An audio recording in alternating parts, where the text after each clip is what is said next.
After Nene came former Public Enterprises Minister Barbara Hogan. Hogan's a known critic of Zuma, who says they did not meet eye to eye on governance. The President and I had very, very different views on governance, on constitutional and legislative requirements of those in office.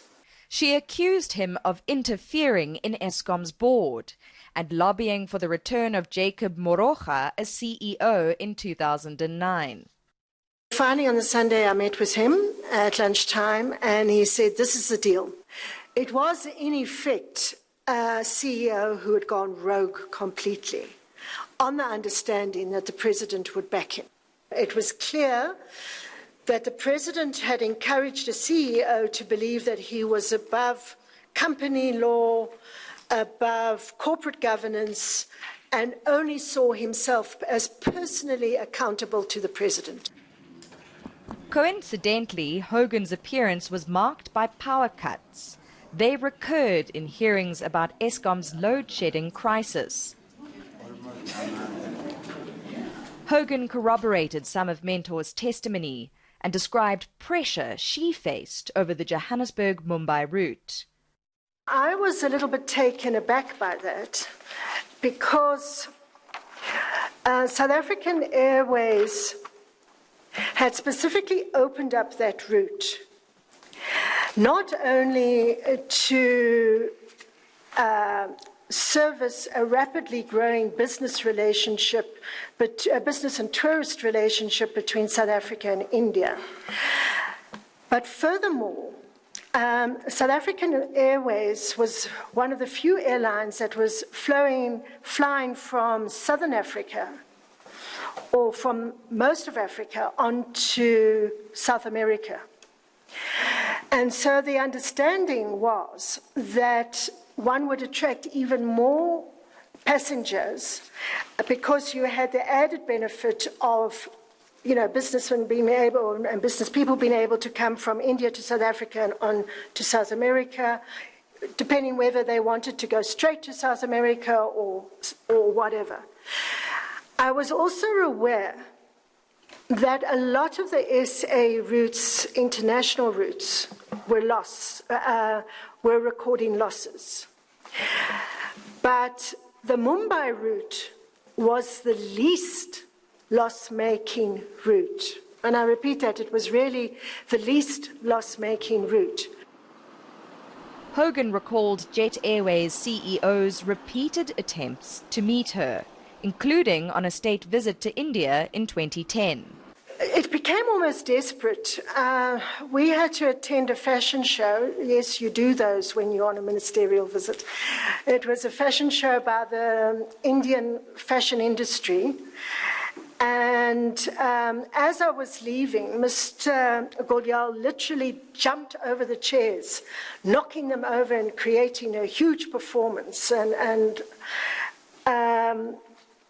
stood in front of me and stopped me almost and said, "Minister, I need to see you."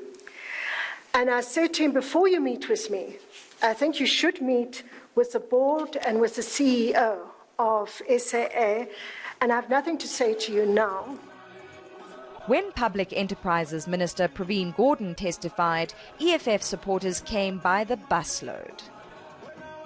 Malema outed Gordhan's daughter, accusing her of corruption. My daughter has not done any business with the state. The allegations of using the relationship with myself to get access to government tenders to benefit these companies is a blatant lie. The volley between Gordhan and Malema resulted in both opening cases against one another. In his testimony, Gordhan implicated Zuma, who lied to this executive and misled this executive and manipulated it. No, I think in the first instance the President did.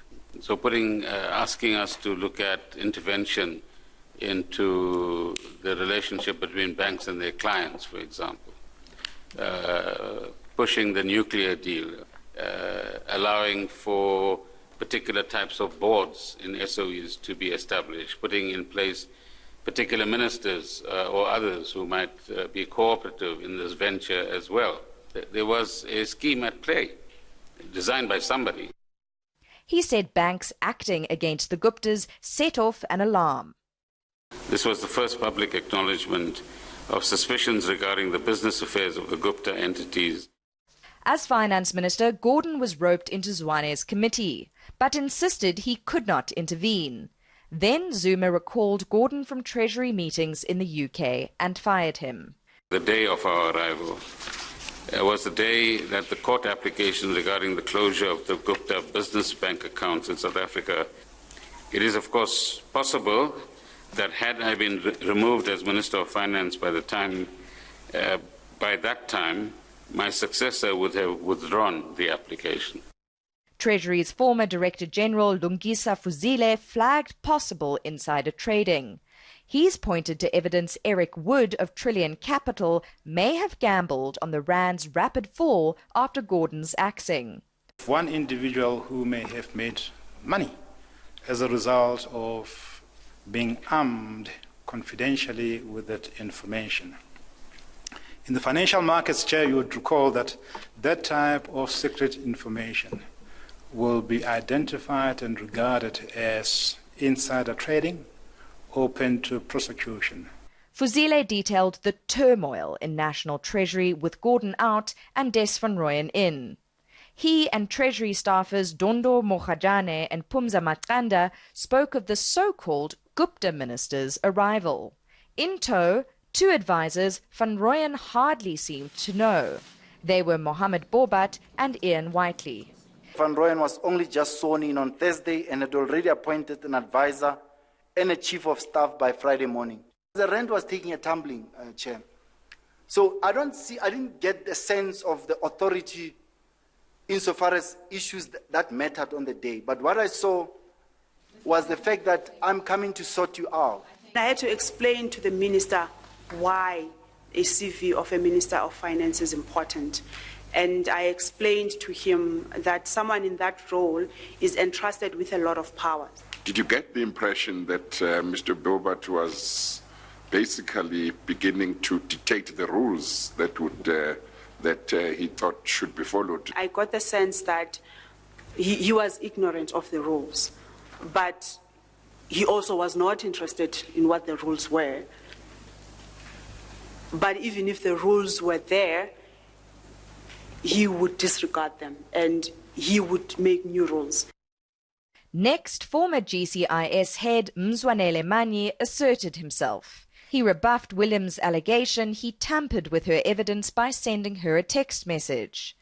Nene insists any corruption at GCIS excluded him, and decisions on advertising to Gupta media companies occurred outside his tenure.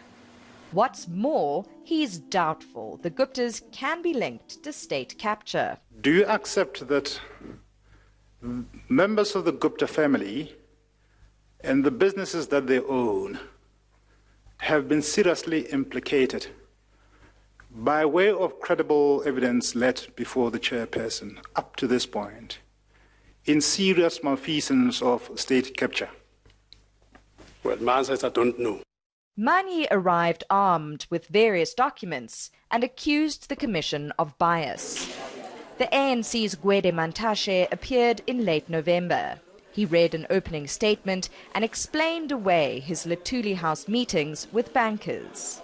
There were quite a number of pressure points on the ANC. The first one is that Oak Bay itself came to the ANC mainly emphasizing the possibility of the loss of jobs. But it was Nwako Ramatlhodi who perhaps gave the most gripping testimony. The former Minerals Minister insisted he shunned Duduzane Zuma's overtures, and he was frank about the former president's relationship with the Guptas. This relationship of yours with these guys is toxic. Why don't we end it? And we can talk as high and as loud as we like. When we finish, when you close the meeting, he says, those people are my friends because they helped my children when I was a persona non grata. They helped Duduzane, they helped Edward, they gave them jobs. Here's Ramatlhodi on what had become of the oldest liberation movement in Africa. You can characterize that period as a season of madness. in the organization. We couldn't understand the grip. You know, it's like a python, and when a python wraps itself around you, unless somebody takes out the tail from the soil, you are finished. His depiction of arrogant Guptas stunned the chair. This in relation to the family using a government Air Force base to land a private jet in 2013. On board were VIP guests headed to a Gupta wedding. It was a show-off, as far as you are concerned, of this family showing that they've actually captured. They were disrespectful the of the president. They were disrespectful of the president, of the country. They were disrespectful of us. Ramatlodi's description of salons at one of the Gupta's homes threw the chair. It's the most openly shocked Zondo has been during hearings. In their home? Yeah, in Cape Town, yes. They would then call other business people to attend there. In a private home? Yes, in their home. DDGs of the department. A government thing? I think we must inquire, we must ask them. Ramatlodi's former advisor also testified. I've told the caller that for my part, I'm not interested in meeting with them. However, I told him that I told the caller that I'll pass on the message to the minister in case the minister had the appetite to go and meet with them. The minister, without even winking, said to me, decline the invite. I don't want to see them. Decline the directive, because we were very conscious. I was very conscious that this is not an invite, it is a directive. And I accordingly declined that directive. 2018 ended with the testimony of ANC veteran and former SAA board chair Cheryl Carolus. Like Mentor and Hogan, she spoke of the Johannesburg-Mumbai route and accused Malusi Gigaba, former Public Enterprises Minister, of backing Jet Airways when he should have defended the national carrier. Within weeks of arrival, he makes this a priority. He calls for a meeting with myself and the CEO. She described meetings in the minister's office. The minister hardly made any contribution to the discussion.